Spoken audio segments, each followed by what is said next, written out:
Assalamualaikum, all the students, classes.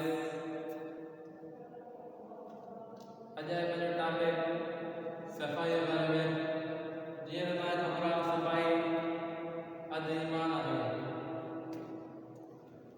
सफ़ाई रखण सां असां पंहिंजे पाण खे केतिरियुनि ई बीमारियुनि खां बचाए सघूं था। पंहिंजो पाण खे साफ़ रखंदासीं त पंहिंजे पाण खे बीमारियुनि खां बचाईंदासीं। पंहिंजे घर खे साफ़ रखंदासीं पंहिंजे घर वारनि खे बीमारियुनि खां बचाईंदासीं। पंहिंजे शहर खे साफ़ रखंदासीं पंहिंजे शहर वारनि खे बीमारियुनि खां बचाईंदासीं। पंहिंजे मुल्क खे साफ़ रखंदासीं त पंहिंजे पूरे मुल्क जे माण्हुनि खे असां बीमारियुनि खां बचाईंदासीं। पर कीअं? सफ़ाई भले नंढो रैपर छो न हुजे, असांखे उतां खां ई शुरूआत करणी आहे। सफ़ाई जो मतिलबु आहे जेको गंद किचिरो आहे हुनखे कंहिं अलॻि किचिरे खाने में रखण ताईं पुॼाइण। भले नंढो रैपर छो न हुजे, हुनखे सिर्फ़ु डस्टबिन में ई विझणो आहे। घर में जेके किचिरा हूंदा आहिनि सभु डस्टबिन में विझंदा आहियूं, घर जो ख़्यालु कंदा आहियूं। पर जंहिं शहर में वञूं था, जिते घुमण वञूं था, उते बि असांजो ई फर्ज़ु आहे ख़्यालु रखणु। उते बि डस्टबिन वग़ैरह हूंदा आहिनि। असां उतां खां ई शुरूआत कंदासीं त असां पंहिंजे शहर खे साफ़ कंदासीं।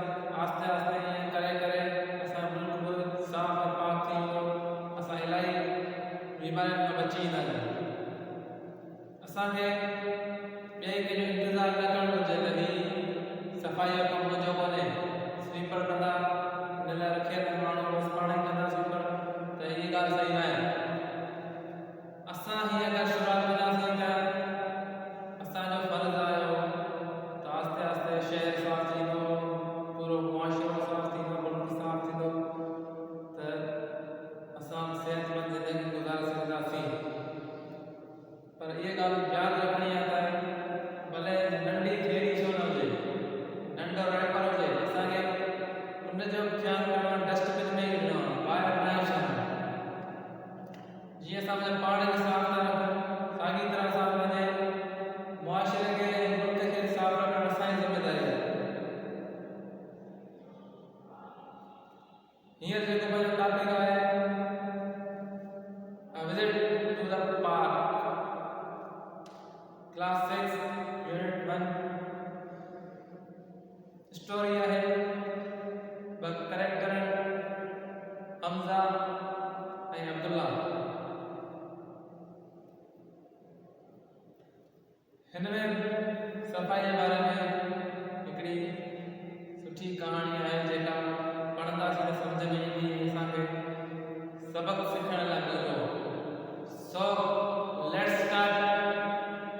Have a look. अस्सलाम वालेकुम स्टूडेंट्स। हाणे आहे पंहिंजो ही topic visit to the park.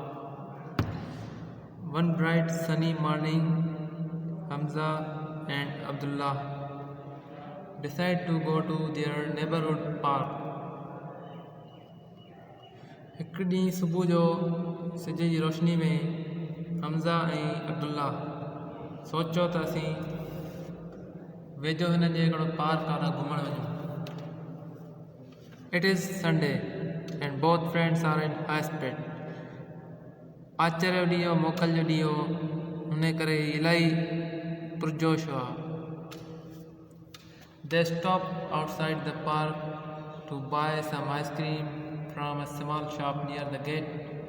उहे गेट जे ॿाहिरां बीठा, ॾिठऊं त आइसक्रीम वारो बीठो आहे त दुकान तां आइसक्रीम वरितऊं।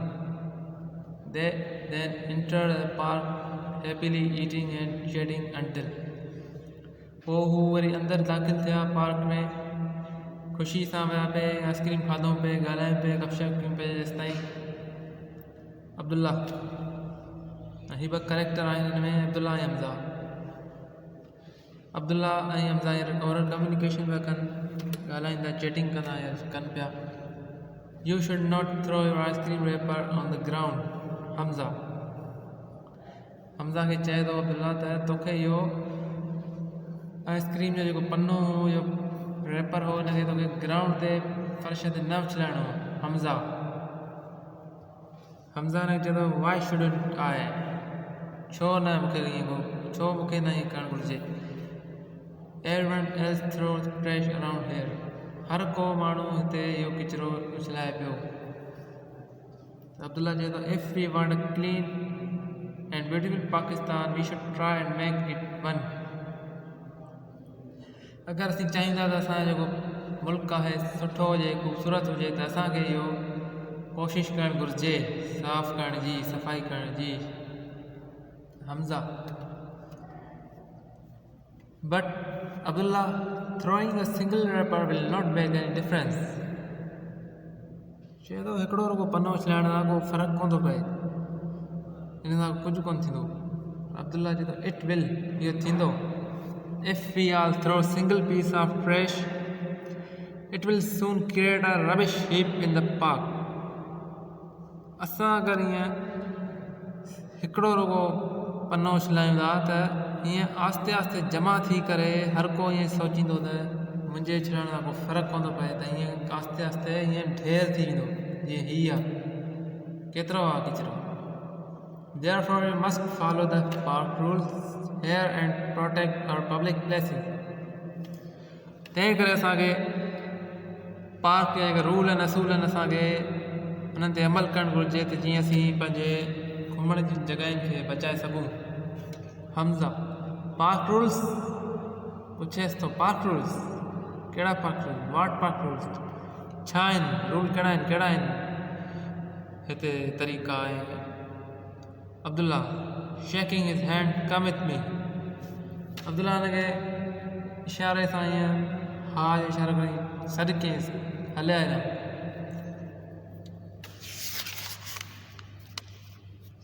Both friends walk back to the park gate where there is a huge board that reads park rules। Hamza खे वठी वियो, ॿई ॼणा विया गेट जे ॿाहिरां बि ॾिठो हिकिड़ो वॾो बोर्ड लॻल हो जंहिं ते लिखियल हो पार्क रूल्स, माना हिन पार्क जे अंदरि जेके आहिनि कहिड़ा क़ाइदा कानून। Hamza surprised, I never noticed that before.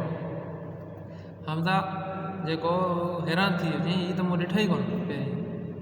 Abdullah let's read the park rules so that we know what we should do and not do in the park. Abdullah चए थो त हाणे भला पढ़ीसि ऐं ॾिस त हिन में असांखे हिन पार्क में छा करिणो आहे, छा करणु घुरिजे ऐं छा न करणु घुरिजे। The signs reads as follows. जेके साइन आहिनि, निशानियूं आहिनि, उहे आहिनि ही सिटी पार्क रूल्स। शहर जा जेके पार्क आहे उनजा कहिड़ा क़ाइदा कानून आहिनि।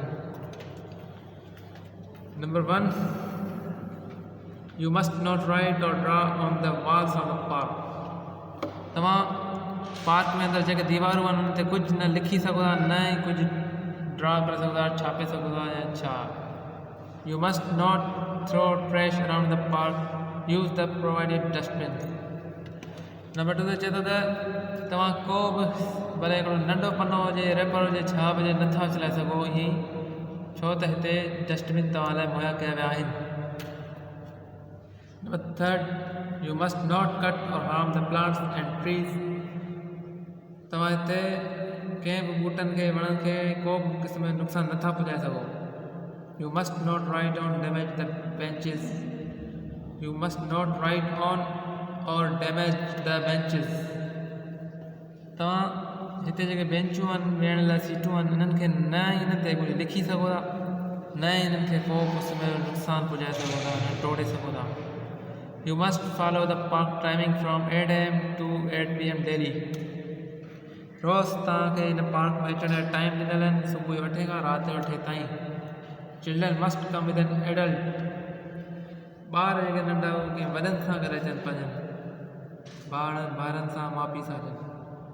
This public park is for your benefit. You should use it wisely।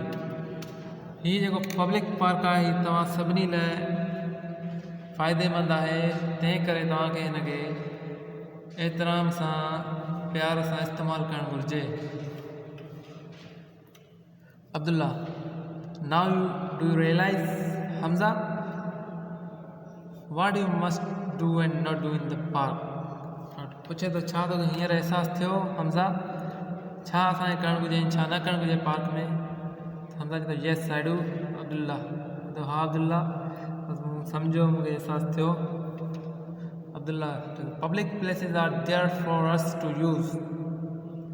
ही जेके घुमण जूं जॻहियूं हूंदियूं आहिनि आवाम लाइ हूंदियूं आहिनि जेके उहे असां लाइ हूंदियूं आहिनि त जीअं असां इस्तेमालु करे सघूं। If we will not take care of them we will have no place left for fun and enjoyment.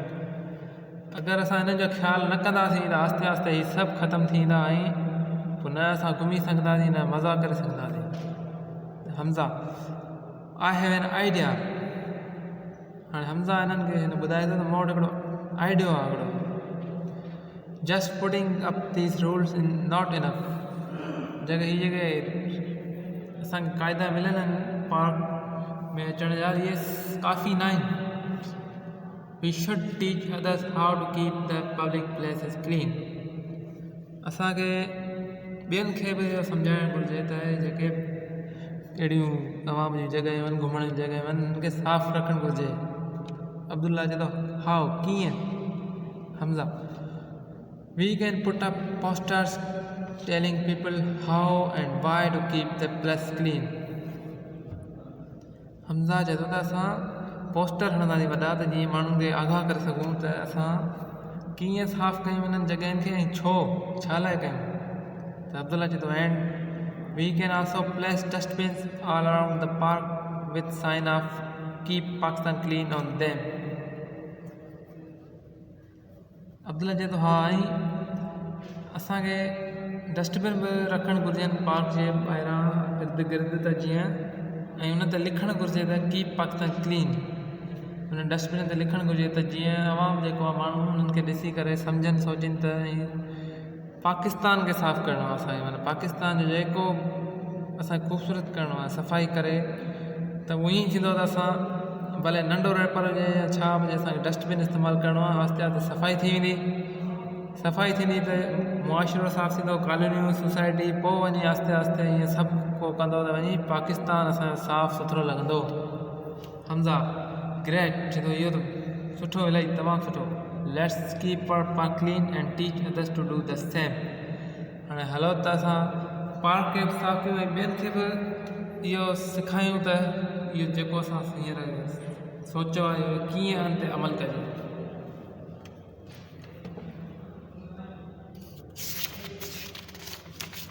Here an exercise.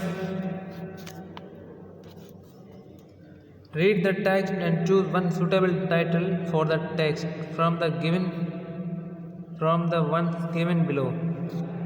Circle the most suitable title. हाणे ही जेको असां पढ़ियो हीअ स्टोरी पढ़ी हिन में हिनखे तव्हां वरी पढ़ी करे हिननि चार मां को टाइटल ॾियो। छा था ॾियणु चाहियो मतिलबु त छा जे बारे में कहाणी हुई छा ते ठहे थी। ॿ फ्रेंड्स हुआ उहो थी ठहे ब्यूटीफुल पार्क ते थी ठहे कीपिंग पब्लिक प्लेस क्लीन या संडे आउटिंग। तव्हांखे छा थो लॻे तव्हां पंहिंजे हिसाब सां लॻे जीअं तव्हांखे सम्झ में आयो आहे उहो लिखो। टू फ्रेंड्स लिखी सघूं था या keeping public places clean. Number 3 लिखो कीपिंग पब्लिक प्लेसिस क्लीन। पोइ है असांजी exercise 2 match the words with their correct meanings and write your answers in the answer column follow the example. Example इन लाइ नंबर 1 ही नंबर 1 आहे त असांखे हिते पहिरीं नंबर 1 लिखणो पवंदो। हाणे 1 में असांखे मीनिंग छा आहे मीनिंग हिते आहिनि मिलियल आहिनि पर हेठि मथे आहिनि त असांखे हिननि खे मीनिंग सही ॻोल्हे उन हिसाब सां लिखिणो आहे। हाणे हीअ जेका हिन फस्ट जी मीनिंग लिखियलु आहे ई ते आहे। फ्रेश जी माना आहे गार्बेज ॿिन्ही जी माना साॻी आहे किचिरो गंद। तो ही जो फर्स्ट में छा आयो ई, फर्स्ट जी माना है ई, garbage.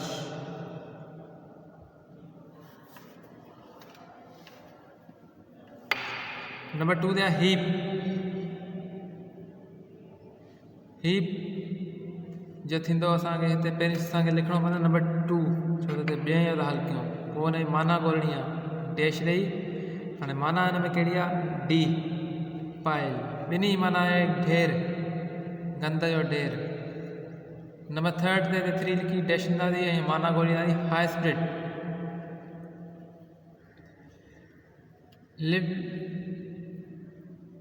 lively and cheerful behavior or mood, माना पुरजोश, सफ़ा ऐं खुश मूड में सफ़ा। हिन जी माना साॻी आहे, थींदो 3 में ए। नंबर 4 लिखी हिते डैश ईंदासीं, चैटिंग जो हिते ईंदो बी, 4 में ईंदो बी। चैटिंग, टॉकिंग, ॻाल्हि ॿोल करणु, ॻाल्हाइणु, गपशप करणु। नंबर 5 आहे रैपर जो ईंदो असांखे हिते 5 डैश ॾेई करे, a piece of paper or plastic that covers something like a sweet or a packet of biscuit। पन्नो, थैली, नंढी, किचिरो, हिकिड़ी जीअं कागज़ वग़ैरह थी वियो, इनखे चइबो आहे रैपर। थैली थी वई, बिस्कुट जी थैली, चिप्स जी थैली, ये रैपर जेका हूंदा आहिनि। पीस ऑफ पेपर चइबो आहे, पन्नो थी वियो। हिते ईंदो 5 में ईंदो एफ। नंबर 6 ॾेई डैश ॾेई माना ॻोल्हींदासीं, रियलाइज़ माना अंडरस्टैंड और नो समथिंग। हिन ईंदो 6 में ईंदो सी, माना कुझु एहसासु थियणु, कुझु सम्झ में ॻाल्हि आई, कुझु ख़बर पई। रियलाइज़ एहसासु थियो, अंडरस्टैंड और नो समथिंग, 6 में ईंदो C.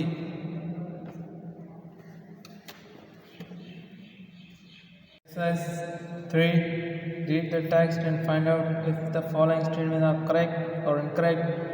Tick true T if they are correct and false F। हिन खे बस टिक करणो आहे असांखे, ट्रू फॉल्स ऐं टी एफ मिलियल आहिनि, ट्रू फॉल्स इहे असांखे पढ़णो आहे। हीअ तॾहिं तव्हांखे सम्झ में ईंदो जॾहिं तव्हां यूनिट 1 जेको असां पढ़ियो आहे उहो सम्झ में ॻाल्हि ईंदी। त Abdullah and Hamza set out for a park on a rainy day. हीअ छा, जॾहिं हिननि प्लान कयो पार्क वञण जो, त ॿुधाईं छा मींहं जो मौसम हो, ग़लति। Hamza threw a biscuit wrapper on the ground, न ही फॉल्स आहे, फॉल्स चओ त उहो आइसक्रीम जो रैपर हो। They went to the public park called city park, true, हिते असांखे टिक जो निशान हणणो, सही। It was allowed to write on the walls and benches of the park, छा हिन पार्क में इहो इजाज़त हुई त तव्हां दीवार ते लिखी सघो था, बेंचुनि ते लिखी सघो था, ग़लति, हीअ कोन हुई। हिते ईंदो फॉल्स में टिक थींदो। नो one must cut or harm the plants and the trees, केर बि वणनि ॿूटनि खे नुक़सानु कोन थो पुॼाए सघे, ट्रू, इहो लिखियलु हो, सही। The park timings were from 7 AM to 8 PM, ग़लति, फॉल्स, छो त हू 8 सुबुह 8 खां राति 8 ताईं हो। The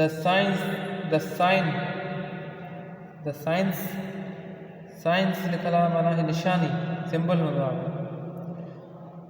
they would put up would say keep Pakistan clean, छा जेको हिननि सोचियो त असां जेको डस्टबिन ते लिखंदासीं कीप पाकिस्तान क्लीन, त हिननि सही जेको सही आहे, ट्रू।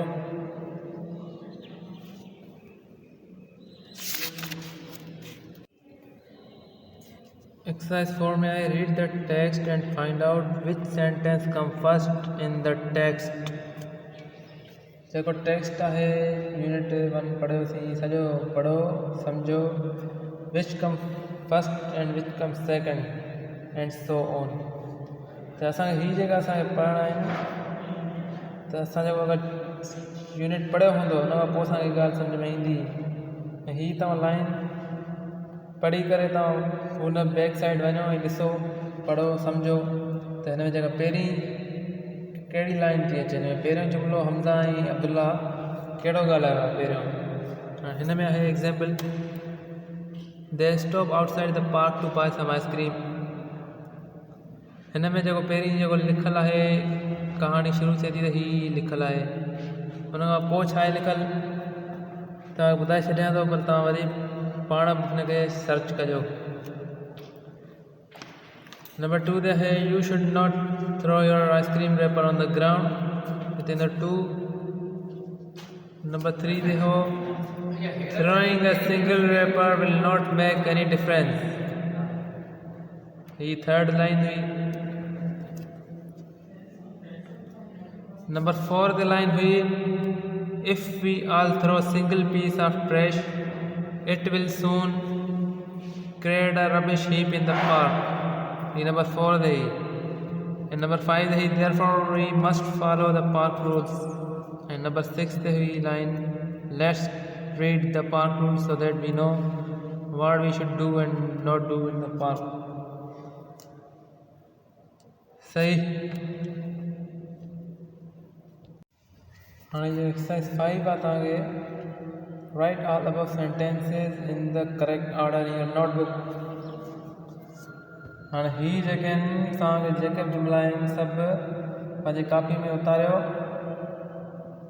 करेक्ट ऑर्डर में माना लाइन नंबर वाइज 1 2 3 सां ही सभु उगता सिखता आहिनि ते 1 2 त तव्हांखे पहिरीं लाइन लिखणी आहे पोइ वरी हीअ लाइन लिखणी आहे हुन खां पोइ वरी तव्हांखे हीअ लाइन लिखणी आहे साॻी तरह ईअं 4 5 6 जेके हिन में आहिनि उतारणा आहिनि एक्सरसाइज 6 आहे here is a list of 8 things 4 of these should be done in the park and 4 should not be done हिन में 8 जेके शयूं आहिनि ॾिनल आहिनि इहे हिननि मां 4 अहिड़ियूं शयूं आहिनि जेके असांखे पार्क में करणु घुरिजनि ऐं 4 अहिड़ा आहिनि जेके असांखे न करणु घुरिजनि write this down in the correct column in the table below हाणे हिन में लिखियलु आहे टेबल में 4 वी शुड माना असांखे उहे करणु घुरिजनि वी शुड नॉट असांखे इहे शयूं न करणु घुरिजनि त उहे असां हींअर पढ़ंदासीं right or draw on the walls of the park असांखे पार्क में अंदरि हिकु दीवार हुन ते लिखणु घुरिजे वी शुड नॉट हिते न असांखे न लिखणु घुरिजे हीअ जेका लाइन असां हिते लिखंदासीं V should not write or draw the walls of the park सही हिते तव्हां नंबर 1 लिखी सघो था नंबर 1 माना हीअ लाइन जेका आहे नंबर 1 थींदी पोइ आहे यूज़ द प्रोवाइडेड डस्टबिन असांखे छा डस्टबिन इस्तेमालु करणु घुरिजनि yes we should use the provided dustbin त नंबर 2 हिते ईंदो number 3 follow the park timing असांखे टाइमिंग ते अमल करणु घुरिजे यस वी शुड त उहो वी शुड में ईंदो right on or damage the benches छा असांखे जेके बेंचूं आहिनि हुनखे लिखणु घुरिजे या हुननि खे डाइणु घुरिजे नुक़सानु पुॼाइणु घुरिजे बेंचुनि खे नो त ईंदो we should not write on or damage the benches सही number 5 throw litter around the park छा असांखे गाह जो ॾिघ या किचिरो उछिलाइणु घुरिजे हिन पार्क में न we should not throw litter around the park litter माना गाह जो ॾिघ थी वियो किचिरो ढेर इहो असांखे वी शुड नॉट में ईंदो नंबर 6 आहे keep our park clean we should keep our park clean असांखे पंहिंजो पार्क वग़ैरह साफ़ु रखणु घुरिजनि cut or harm the plants and tree छा असांखे जेके ॿूटा ऐं वण कटणु घुरिजनि no we should not cut or harm the plants and tree teach others about how to keep public place clean ॿियनि खे असांखे सेखारणु घुरिजे या न त हीअ जेको असांजो पार्क कीअं साफ़ु करणु घुरिजे कीअं सफ़ाई रखणु घुरिजे वी शुड असांखे घुरिजे त असां ॿियनि खे बि सेखारियूं त नंबर 8 ईंदो वी शुड सही हाणे आहे पंहिंजी exercise 7 read the text and write the answer to the following question in your notebook copy ते ही सवाल लिखो पोइ हुनजा जवाब ॾियो पुठियों जेको टेक्स्ट आहे हुनखे पढ़ी करे ये तव्हां पढ़ी चुका आहियो। What did Abdullah tell Hamza not to do? Abdullah Hamza खे छा चयो त हीउ न करण लाइ छा चयईं? अब्दुल्ला हिन में आंसर ईंदो Abdullah tells Hamza not throw your ice cream wrapper on the ground. Abdullah Hamza खे चयो त जो आइसक्रीम जो किचिरो आहे पनो आहे ग्राउंड ते न उछला। Why did Hamza want to throw the ice cream wrapper on the ground? Hamza छो पे उछलाइण चाहियो हुयो किचिरो ग्राउंड ते? आंसर है because he know everyone else throw trash around here. छो त हिन खे ख़बर हुई त हर को माण्हू उछलाए थो, हिन करे हिन बि उछलायो। Number 3, according to Abdullah, what should people do to have a clean and beautiful Pakistan? Abdullah छा चयो त माण्हुनि खे छा करणु घुरिजे त जीअं असां जेको पाकिस्तान खे साफ़ु करे सघूं, क्लीन ऐं ख़ूबसूरत बनाए सघूं। अब्दुल्ला छा चयो त छा करणु घुरिजे? हिन जो आंसर आहे place dustbins all around the parks with sign of keep Pakistan clean.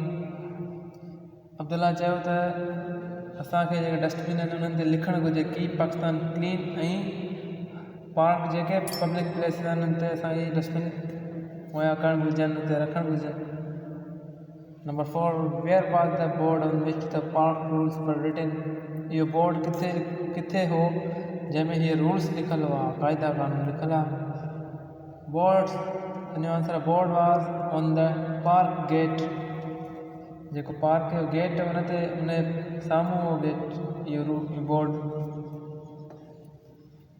Number 5, what were the 2 things that Abdullah and Hamza decided to do to teach people about keeping their park clean?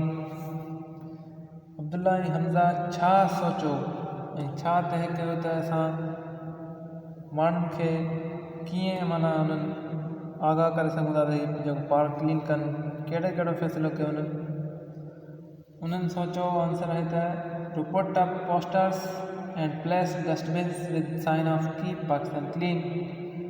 Poster ठाहिणा हुआ त कीअं माण्हुनि खे आगाही ॾेई सघूं, सम्झाए सघूं, ऐं डस्टबिन रखणा जंहिंमें लिखियलु हुअणु घुरिजे त कीप पाकिस्तान क्लीन। इहो हुननि सोचियो। आंसर तव्हांखे सवाल लिखी कॉपी ते उतारणा आहिनि। Number 8, exercise discuss in pairs and then write down the answer to the following questions in your notebook. ये सवाल जेके आहिनि 4 टे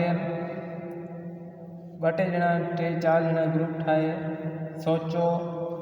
सवाल नंबर 1 लिखो, पहिरीं हुनखे सोचो, हिन जो आंसर ॾियो पाण ई।